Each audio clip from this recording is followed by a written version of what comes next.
Président.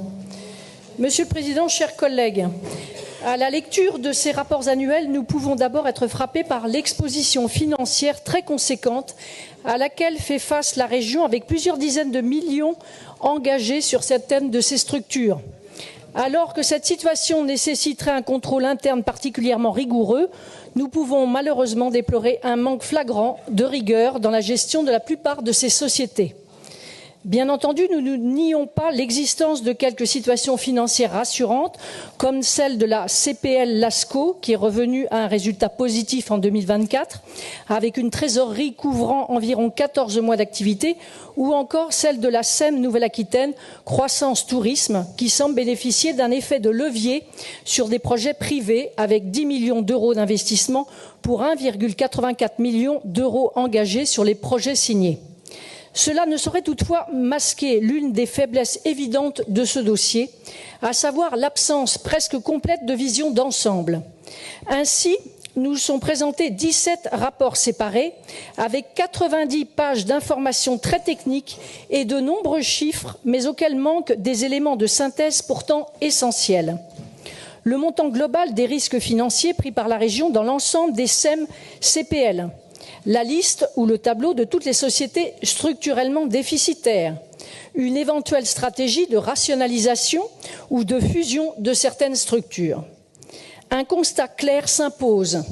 Cette opacité, volontaire ou non, ne donne pas aux élus régionaux des outils suffisants pour comprendre l'exposition globale de la région à des risques financiers.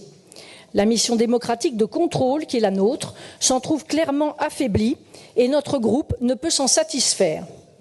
En outre, ce véritable empilement de SEM et SPL nuit à la visibilité de l'action publique et devient incompréhensible pour les néo-aquitains. Nous pouvons ainsi retrouver sur un même territoire deux structures publiques sur des métiers proches, ce qui induit des risques de doublons, de frais de gouvernance accrus et de dilution des responsabilités. À titre d'exemple, sur le périmètre des Pyrénées-Atlantiques, nous avons deux structures en charge de l'aménagement et des équipements publics, la SEM-CEPA ainsi que la SPL des Pyrénées-Atlantiques.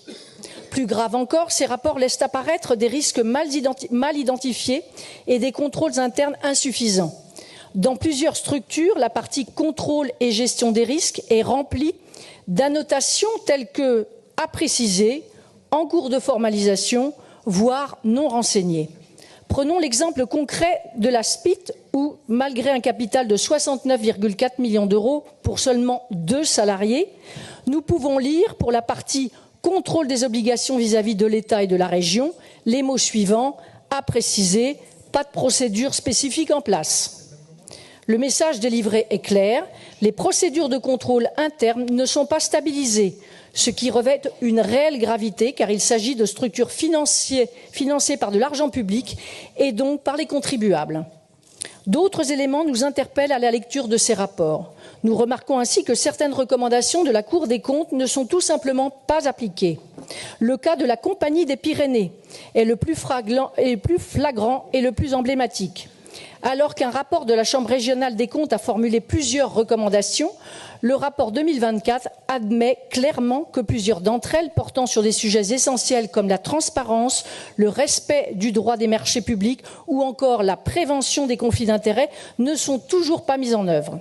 Améliorer la qualité de l'information de l'Assemblée générale, réunir l'Assemblée spéciale comme la loi l'exige, respecter les obligations de déclaration à la HATVP, Haute Autorité pour la transparence de la vie publique, s'assurer que chaque achat respecte le code de la commande publique.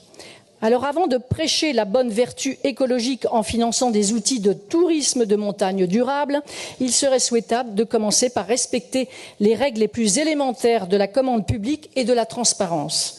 Vous l'aurez compris, la lecture de ces rapports annuels nous inquiète sur la gestion de ces structures. Je vous remercie.